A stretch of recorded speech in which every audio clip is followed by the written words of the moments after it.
Hayi mntakaba siziphaka zishushu kuvimba kaLady Londi on Facebook. Molweni ndinamkela kuMamgobhozi TV. Kule video sawuthetha ngompumelelo Mseleku, unyana katata Musa Mseleku kunye nonkosikazi wakhe wesibini uMayeni. Now umpumelelo ke unamantombazana amabini ekuthiwa nguVuyokazi Nciweni ongumama wabantwana bakhe ababini. Then aphinda benoTirelo, noTirelo naye unonyana kunye naye. Njengoba siyazi ke umpumelelo ukhe waveza apha ekuqaleni ka-season 7 kaThando Nesithembu uba ufuna utshata neVirgin.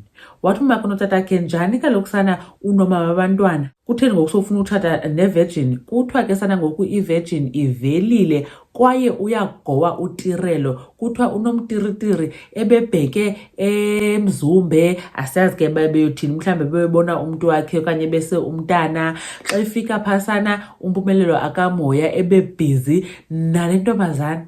Niyabona le ntombazana i-girlfriend kaMpumelelo allegedly. So kuthiwa ebegowa sana uTirelo ebhizi umpumelelo nale ntombazana ufane ezenza ngathi uright ku-social media. Kuthiwa ugirl akekho right. Abantu abaninzi ke sana bayevuya ngoba bathi ebezenza umadam kaloku nakuVuyokazi sana engulowo uzenza ngathi nguye. Nanku ke ngoku sana ureplaceiwe, phofu akareplaceywanga kodwa ke walekelisiwe, walanyiwe ngoku naye. Abantu sana bayanewari bathi hey, abantwana sana bayamithisa nomithisa nolwandle bayamithisa, kutheni ngathi abazikhuseli nje? Asiyazi ke mhlawumbi into abazenzayo, mhlawumbi bayathesta. Ndiyathemba ke bayonke le ngqushungqushu sizayibona kwizingane zesithembu ngoba kaloku siyayazi na-last season isikakhulu bingumpumelelo kunye nalama-girlfriend akhe. So hopefully sawukwazi uyibona yonke le nto.